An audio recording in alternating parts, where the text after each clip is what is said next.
Окуя 1-июнь күнү Ноке районуна караштуу Ленскийде центрде болуп турат.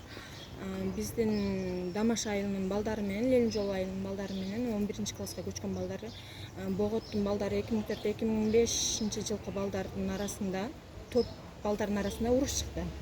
Бул уруштун арасында Боготтук балдарда алар 30дан ашык бала болгон. 30дан ашык бала, а Ленин жолдун балдарынан бир 5-6 эле бала болгон. 5-6 баланы 30 чакты бала чекеге тартып сүйлөшүп отурганча эле уруп ташбаранга алып уруп коюшкан. Анын арасында менин бир тууган агамдын баласы Момунов Сыймык өтө оор жаракат алган. 2 күндөн бери ошо Ноке районуна караштуу больницада алып жаттык, карадык. Ал жерде деле Кудайга шүгүр жакшы карашты. Жакшы эле результат боло бербегенинен бул жакка алып келдик.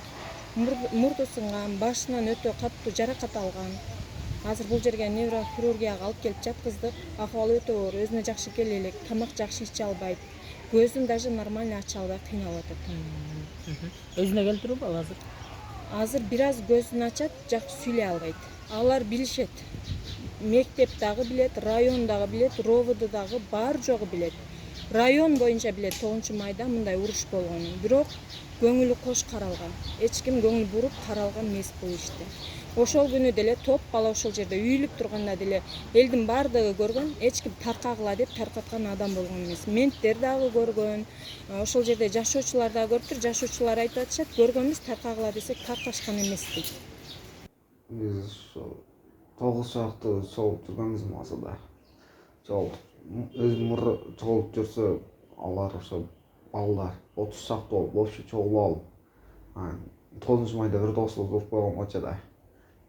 Кана эми сүйлөбөйсүңөрбү, боотту чачып жүрөм, антип жүрөм дегенсиңер, унаап биз эми чогулдук, эми сүйлөгүлө, нарак берак деп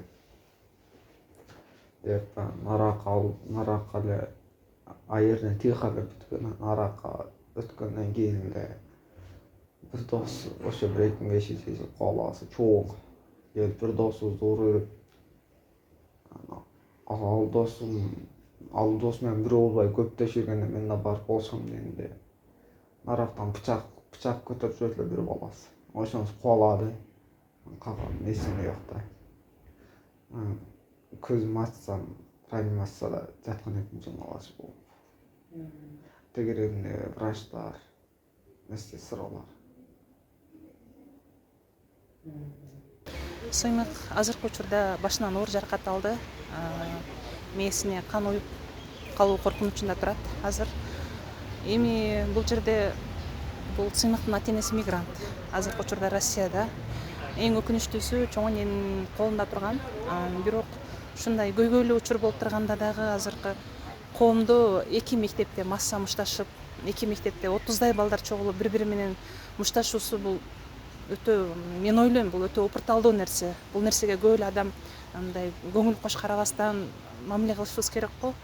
Анан ушундай 30 бала чогулуп мушташып, массалык мушташуу болгондо азыркы учурда мен каалайт элем ошол милиция кызматкерлерин, укук коргоо кызматкерлерин ушундай окуяларды агын-ак, карасын кара кылып, иликтеп, жакшылап мындай мамиле бул жерде мындай биз баарыбыз эле бул коомчулуктун маселеси болуп калгандай болду окшойт. Баарыбыз эле кылдат карашыбыз керек бул нерсегечи. Ошондуктан эми мигрант, анан балдардын ар кимдин колунда калуусу акырындап ушундай терс көрүнүштөрдүн көбөйүп баратканын көрсөтүп атат да бизгечи.